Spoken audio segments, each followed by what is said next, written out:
Hi, everyone. Welcome back to First Chapter Friday. And this week I have got a thriller for you. We had such great success a few weeks ago with the book about the Hitler Youth that I thought we would visit World War II again.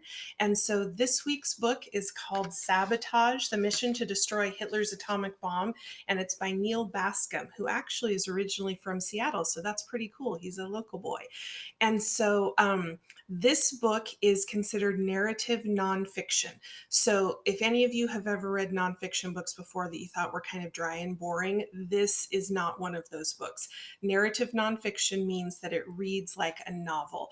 And so for those of you who like novels that are thrillers, they are mysteries, they keep you on the edge of your seat and you don't want to put them down until the very last page so you can find out what happens, then this is the book for you. So, for those of you who maybe know a little bit about World War II, you will know that World War II started in 1939 when Hitler and the Nazis invaded Poland, which is to the east of Germany. And after they took over Poland, they basically kept going east and north until they had conquered everything kind of to the northeast of Germany. And then they turned back towards the north and the west of Europe. And so this is set kind of towards the end of their invasions, where they're in the Scandinavian countries, which were to the north of Europe, right before they finish up taking over France, which was the last of the countries that they successfully invaded. And so this is set in 1940 in Norway, and Hitler's Nazis invade Norway. And just like most every other country, they take over fairly quickly and they institute martial law, which means the Norwegian people are under complete control. They have to do what the Nazis tell them. It is dangerous. Anyone who opposes the Nazis is in danger of being imprisoned, beaten, interrogated, maybe even executed or sent to a work camp. And so it's a very, very difficult time that the Norwegian people are living under. And so, as the Nazis start moving through Norway to see what kind of natural resources are available and to see what other things they can use to support the war effort, they discover at Vimork, which is a place in Norway, they discover a hydro plant. And it is the only producer, and it's called Vimork. It's the only producer in the entire world of something called heavy water. And heavy water is an ingredient that's needed for nuclear fission, which is what happens. It's what you have to do to create a nuclear bomb. And so once the Nazis take over Vimork and they discover that it produces heavy water, they are immediately on a quest to create a nuclear weapon. And of course, the Norwegians know about this. The Allies know about this. The Allies are the good guys. Those are the people who are on the side of that the United States eventually joins on, and we're fighting against the Nazis. So the Allies know this. The British actually try to bomb the hydro plant so that Hitler can't use the heavy water and produce the heavy water, but they're unsuccessful. And so the task falls basically to a group of Norwegian rebels. So they are going to have to do something that is risking their lives. If they're caught, the consequences will be deadly. And so, this is the story of what happens when these young Norwegian men are tasked with destroying Vimork, which is the hydro plant, to prevent the Germans from getting a nuclear weapon. And so, this is a story about science, and it's about spies, and it's about risking your life for something that you believe in. And it is a page turner. You will not be able to put it down once you get started. So, this is just a fantastic book recommendation for this week. So, let me go ahead and show you where you can find the book. After I preview the first chapter, then you'll be able to listen to the rest of it. So this is a website that I have shown you before. And so the website is here, like I had showed you on the previous page, and it takes you here. And let me just close this. So this is a website that I've shown you before. If you scroll down, there are lots of other free books available online. But since we know the one we are looking for, let's go ahead and type that in. Sabotage. And then here it is. So you'll just click on that and it gives you a little bit of a description, and you'll see that this says play instead of read. So that tells you that this is actually an audiobook this week. Now I did happen to find a preview on a different website of the first I think like 40 or 50 pages of the book. So I will be able to show you the text as you're listening to the audio of the first chapter. But for those of you who want to continue reading the book, you'll listen to the audio version.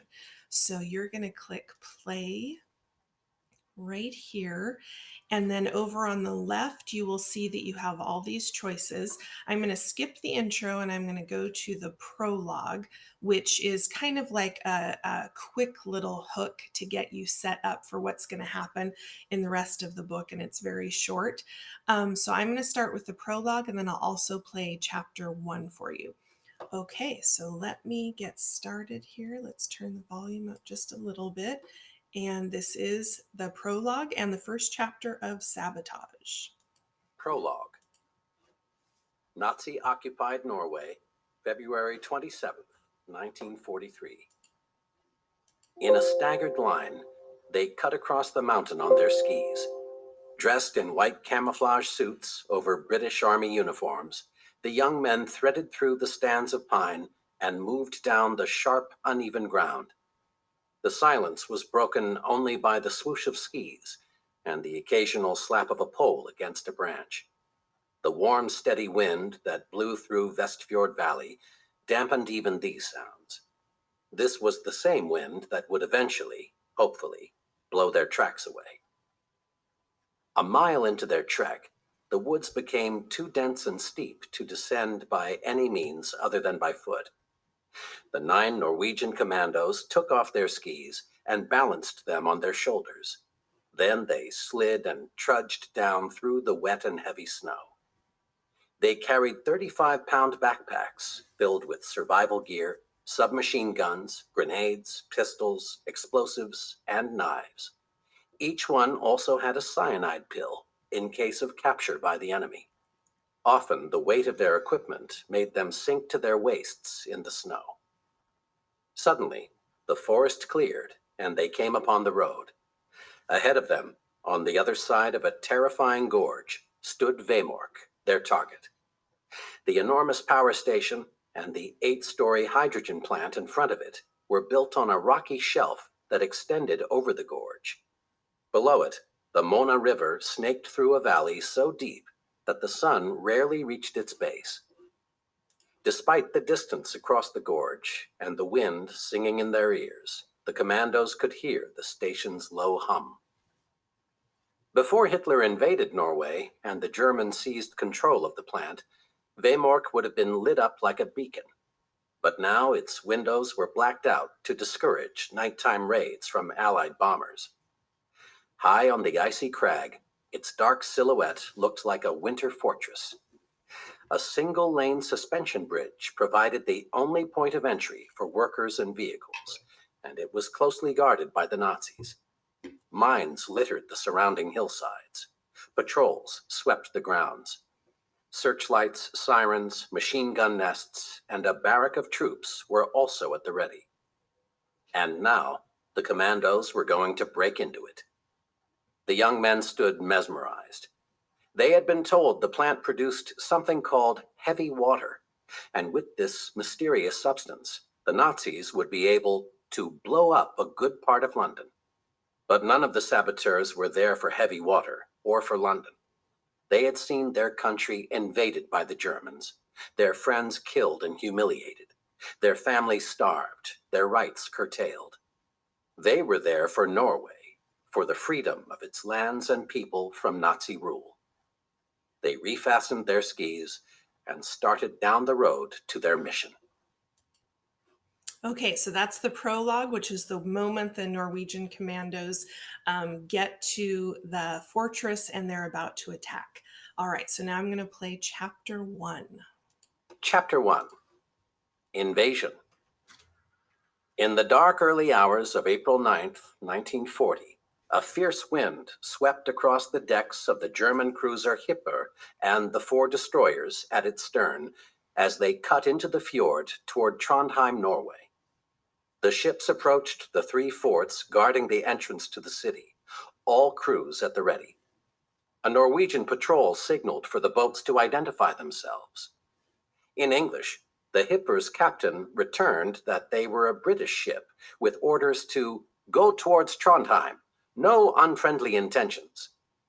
As the patrol shone a spotlight across the water, it was blinded by searchlights from the Hipper, which suddenly sped up and blew smoke to hide its whereabouts. Signals and warning rockets lit up the night. Inside the Norwegian forts, alarms rang, and orders were given to fire on the invading ships.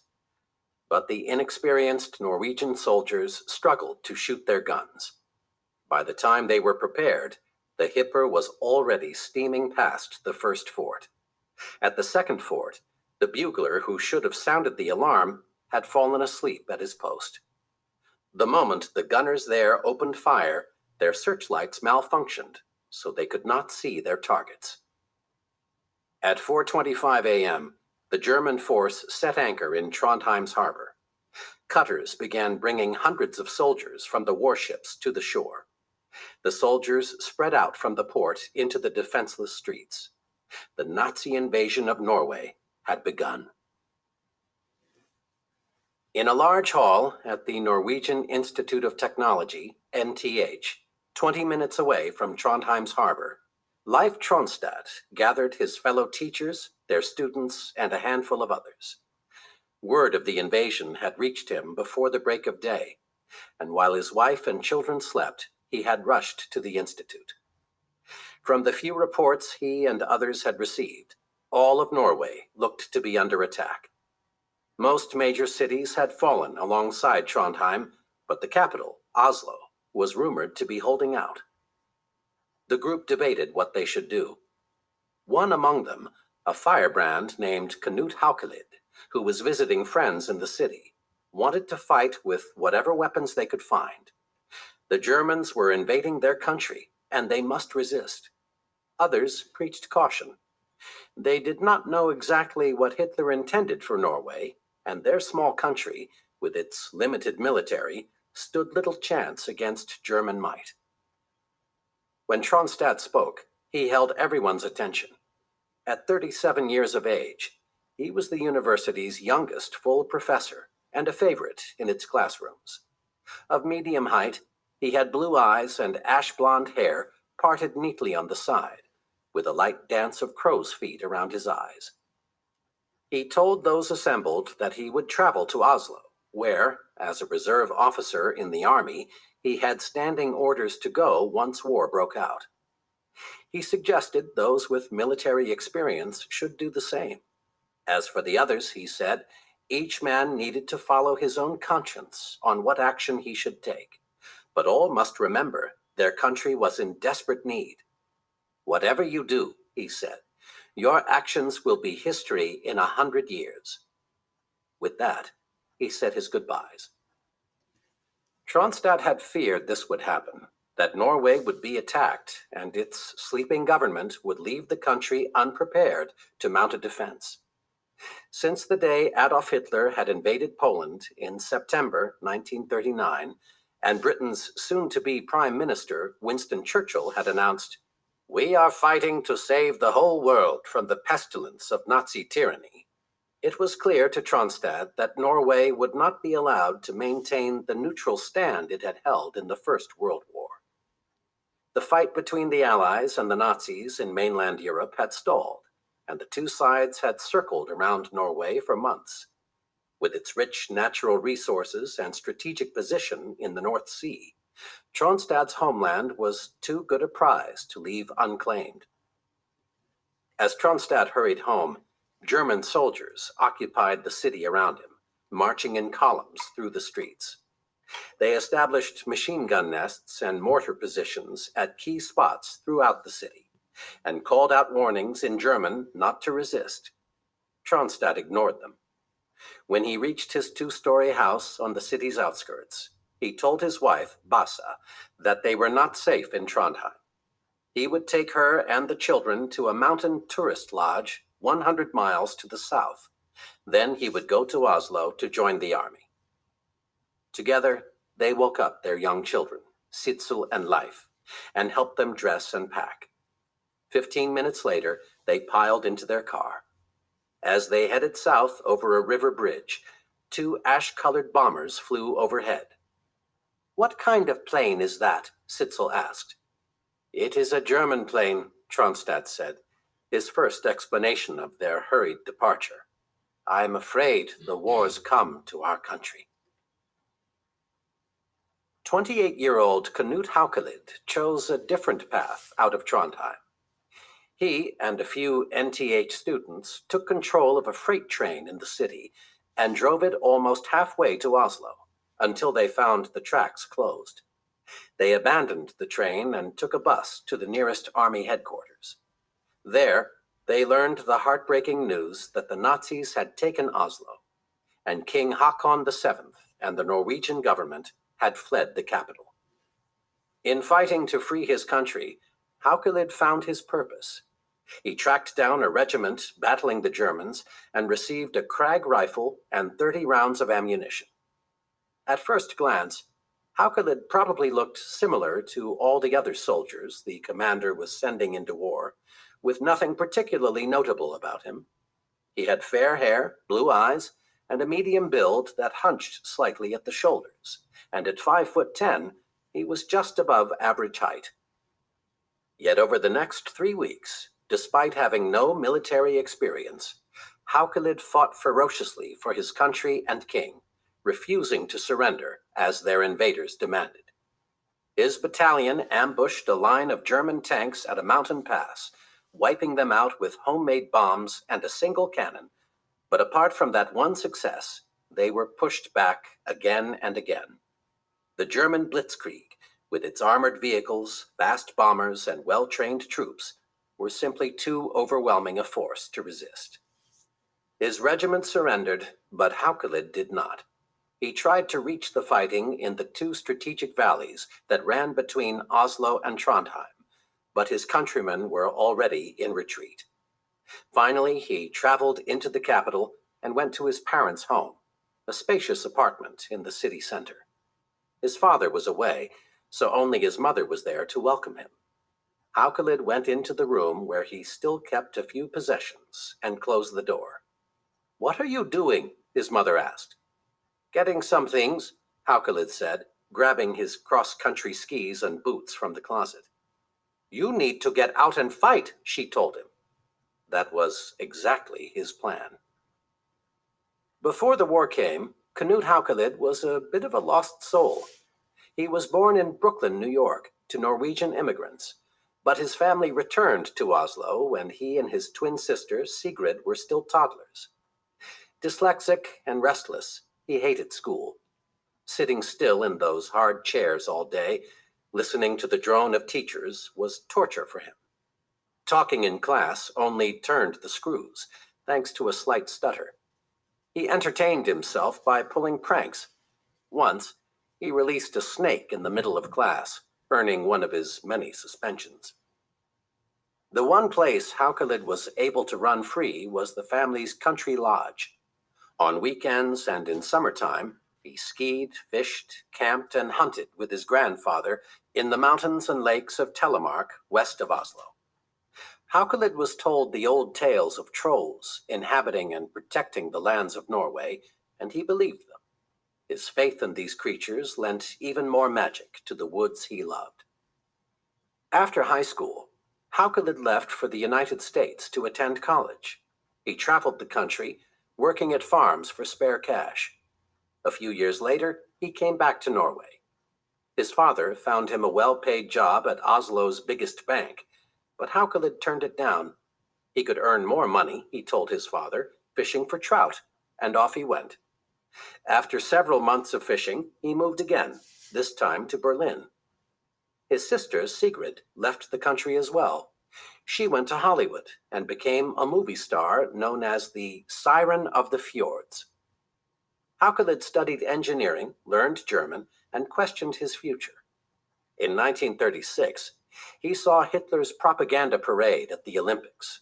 One night, when he ran into a drunk Nazi party member who was spouting one nasty statement after another, he dropped him with a punch. At last, he returned again to Oslo, and finally gave in to his father's wish for him to get serious with his career and his life. He took a job with his father's firm, importing engineering equipment from the United States, and he fell in love with a young woman named Bodil, a physical therapist who treated him for some back pain from all his outdoor adventures. Still, Haukelid was restless, not quite at peace with himself, until he found his purpose in defending his country. Despite the heroic efforts of many Norwegians like Haukelid, by early June 1940, Hitler controlled the entire country. King Haakon and the government fled to England by ship, and the nation's top general pleaded to his former soldiers, "Remain true and prepared for the future fight." Haukelid got straight to it.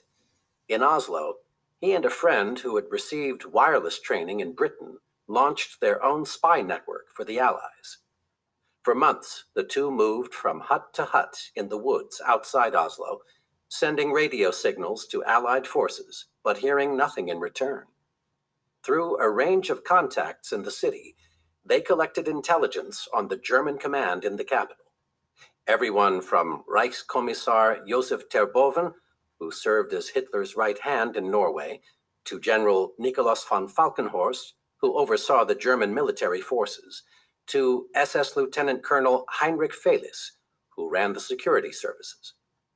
Unable to make contact with British or Norwegian allies in London, they continued their efforts nevertheless, and even hatched a plot to kidnap Vidkun Quisling, the Norwegian fascist whose political party served as a puppet government for Terboven.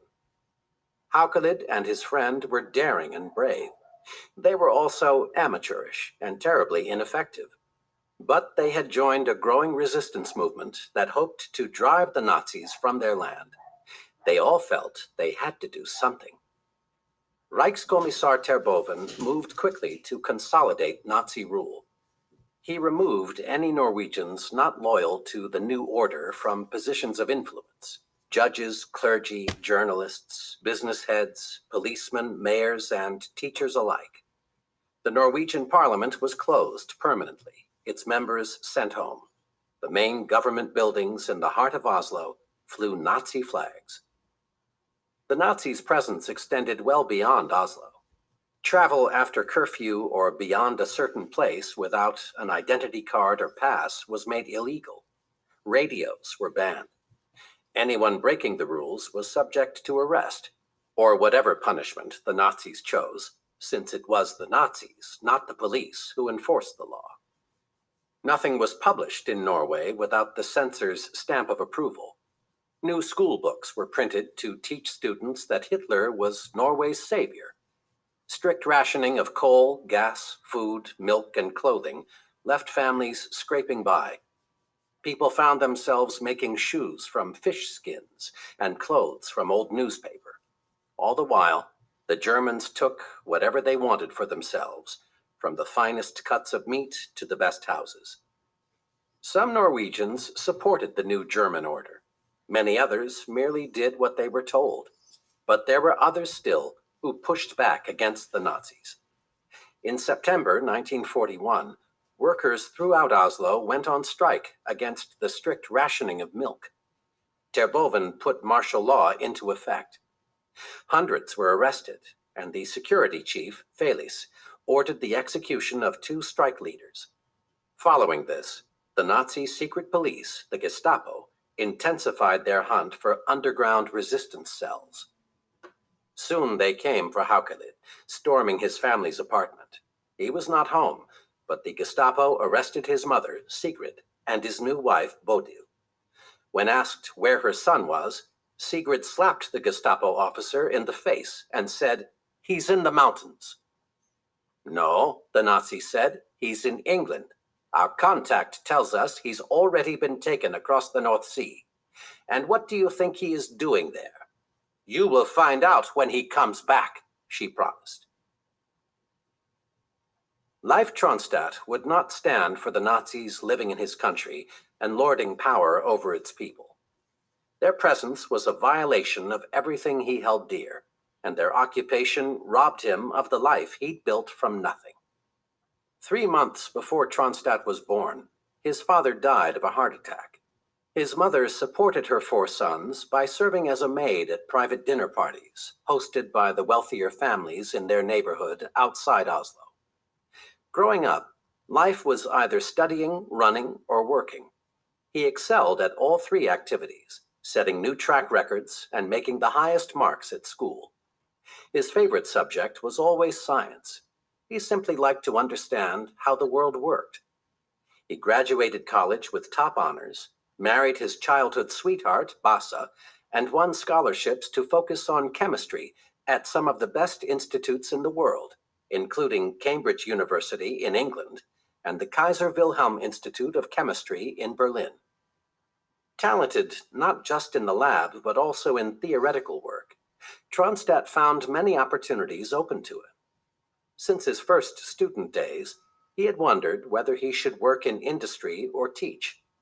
In the end, he told Bassa that while he wanted to be a professor, he would leave the decision to her. "If you like, I can make as much money as you want," he said.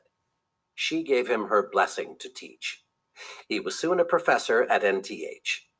He bought a nice house, a 10-minute walk from the university, and a car to drive out to his mountain cabin, where he, Bassa, and their 2 children skied and hiked.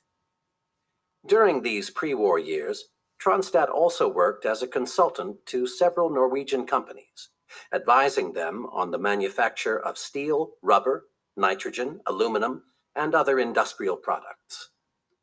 After his government surrendered to the Germans, Tronstadt returned to Trondheim with his family. He kept his job, but NTH was now under German control. Professors who pledged their allegiance to the Nazis quickly gained power within the university, not to mention board seats on many of the companies where Tronstadt consulted. The Nazis intended to use every sector of Norwegian industry to supply its war machine. Tronstadt wanted nothing to do with such efforts. Instead, like Haukelit, he became deeply involved in the underground, the homegrown military resistance called Milorg. Through his rich trove of contacts, and by maintaining some of his consulting jobs, he helped supply industrial intelligence to the British. With most of Europe quickly falling under German rule, and the United States not yet in the war, Free Britain was the lone beacon of hope for those who wanted to fight the Germans. In early September 1941, as the Gestapo was breaking up resistance networks across Norway, Tronstadt decided to inform the British of a very disturbing development at a place called Vemork. What was happening there could well give the Nazis the power to win the war. Okay, so that's the end of chapter 1, and that is where you are introduced to the main people that you're going to be reading about in the story. And so from this point on, it's about what's happening at Vemork with the production of the heavy water and how the British and eventually the Norwegians are going to try to stop the Nazis from developing the bomb. So hopefully you are interested in this. Remember to go to this website if you want to continue listening to the rest of the book. And I hope you enjoy it. And we'll see you back next week for First Chapter Fridays. Thank you very much. See you later.